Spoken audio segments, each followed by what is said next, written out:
Hello viewers, welcome back to my channel. ನಾನಿವತ್ತು ನಿಮಗೆ ಈ ವಿಡಿಯೋದಲ್ಲಿ ತಲೆ ಸಾರು ಹೇಗೆ ಮಾಡೋದು ಅಂತ ತೋರಿಸ್ಕೊಡ್ತೀನಿ.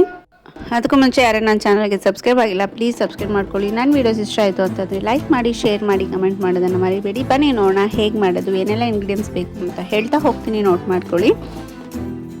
ಮೊದಲಿಗೆ ನಾನಿಲ್ಲಿ ಒಂದು ಕುಕ್ಕರ್ ತೊಗೊಂಡಿದ್ದೀನಿ. ಅದಕ್ಕೆ 2 ಸ್ಪೂನಷ್ಟು ಆಯಿಲ್ ಹಾಕಿ, ಒಂದು ಅರ್ಧ ಆನಿಯನ್ ಮತ್ತು 2 ಹಸಿಮೆಣಸಿನ್ಕಾಯಿ ಹಾಕಿ ನಾವು ತೊಳೆದಿಟ್ಕೊಂಡಿರೋವಂಥ ತಲೆ ಮಾಂಸನ ಹಾಕ್ಕೊಳ್ತಾ ಇದ್ದೀನಿ. ಇದಕ್ಕೆ ಉಪ್ಪು ಮತ್ತು ಅರಿಶಿನ ಹಾಕಿ 4 ರಿಂದ 5 ವಿಸಿಲ್ ಕೂಗಿಸ್ಕೊಂಡು ಸೈಡಿಗೆ ಇಟ್ಕೊಳ್ತೀನಿ. ಹಾಗೆ ಒಂದು ಸ್ವಲ್ಪ ಬಿಸಿನೀರು ಕಾಯಿಸಿ ಇಟ್ಕೊಳ್ತೀನಿ ಸೈಡಲ್ಲಿ.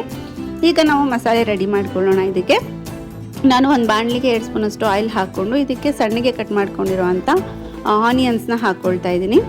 ಹಾಗೆ ಒಂದು ಬೆಳ್ಳುಳ್ಳಿನ ಹಾಕ್ಕೊಳ್ತಾ ಇದ್ದೀನಿ. ಸ್ವಲ್ಪ ಕರ್ಬೇವಿನ ಸೊಪ್ಪನ್ನ ಸಹ ಹಾಕ್ಕೊಂಡು ಚೆನ್ನಾಗಿ ಫ್ರೈ ಮಾಡ್ಕೊಳ್ತೀನಿ. ಹಾಗೆ ಇದಕ್ಕೆ ಒಂದು ಅರ್ಧ ಸ್ಪೂನಷ್ಟು ಪೆಪ್ಪರ್ ಹಾಕ್ಕೊಳ್ತಾ ಇದ್ದೀನಿ. ಸೊ ಇದಿಷ್ಟನ್ನು ಚೆನ್ನಾಗಿ ಫ್ರೈ ಮಾಡಿಕೊಂಡು ಒಂದು ಜಾರ್ಗೆ ಟ್ರಾನ್ಸ್ಫರ್ ಮಾಡ್ಕೊಳ್ತಾ ಇದ್ದೀನಿ.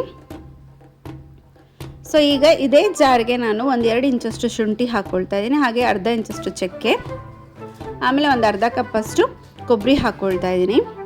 ನೆಕ್ಸ್ಟ್ ಈಗ ಒಂದು 1 ಕಪ್ಪಷ್ಟು ಕೊತ್ತಂಬರಿ ಸೊಪ್ಪು ಹಾಕ್ಕೊಳ್ತಾ ಇದ್ದೀನಿ. 2 ಸ್ಪೂನಷ್ಟು ಖಾರದ ಪುಡಿ ಹಾಕ್ಕೊಳ್ತಾ ಇದ್ದೀನಿ. 1 ಸ್ಪೂನಷ್ಟು ಧನಿಯಾ ಪುಡಿ ಹಾಕ್ಕೊಂಡು ನುಣ್ಣಗೆ ಪೇಸ್ಟ್ ಮಾಡಿ ಸೈಡ್ಗೆ ಇಟ್ಕೊಳ್ತಾ ಇದ್ದೀನಿ. ಈಗ ನಾವು ಬೇಯಿಸಿರೋ ಅಂಥ ತಲೆ ಮಾಂಸನ ನೋಡೋಣ. ಬೆಂದಿರೋದ್ರಿಂದ ಇದಕ್ಕೆ ನಾವೀಗ ಏನು ಗ್ರೀನ್ ಮಸಾಲೆ ರೆಡಿ ಮಾಡ್ಕೊಂಡಿದ್ದೀವಿ ಅದನ್ನು ಹಾಕ್ಕೊಂಡು ಚೆನ್ನಾಗಿ ಮಿಕ್ಸ್ ಮಾಡ್ತೀನಿ. ಹಾಗೆ ಇದಕ್ಕೆ ಸ್ವಲ್ಪ ಜಾಸ್ತಿನೇ ನೀರು ಯೂಸ್ ಮಾಡಬೇಕು, ಬಿಕಾಸ್ ಸಾರು ಗಟ್ಟಿ ಇದ್ದರೆ ಚೆನ್ನಾಗಿರಲ್ಲ, ನೀರಾಗಿರಬೇಕು. ಹಾಗಾಗಿ ನೀವು ನೋಡಿಕೊಂಡು ಕನ್ಸಿಸ್ಟೆನ್ಸಿ ನೀರು ಹಾಕ್ಕೊಳ್ಳಿ. ನಾನಿಲ್ಲಿ ಒಂದು 3 ಕಪ್ಪಷ್ಟು ನೀರು ಹಾಕ್ಕೊಳ್ತಾ ಇದ್ದೀನಿ. ಇದನ್ನು ಲೋ ಫ್ಲೇಮಲ್ಲಿ ಚೆನ್ನಾಗಿ ಬೇಯಿಸ್ಕೋಬೇಕು. ಚೆನ್ನಾಗಿ ಒಂದು 20 ನಿಮಿಷ ಲೋ ಫ್ಲೇಮಲ್ಲಿ ಚೆನ್ನಾಗಿ ಬೇಯಿಸಿದ್ರೆ ಬಿಸಿ ಬಿಸಿ ಆಗಿರೋವಂಥ ತಲೆ ಸಾರು ರೆಡಿ ಆಗುತ್ತೆ. Thank you.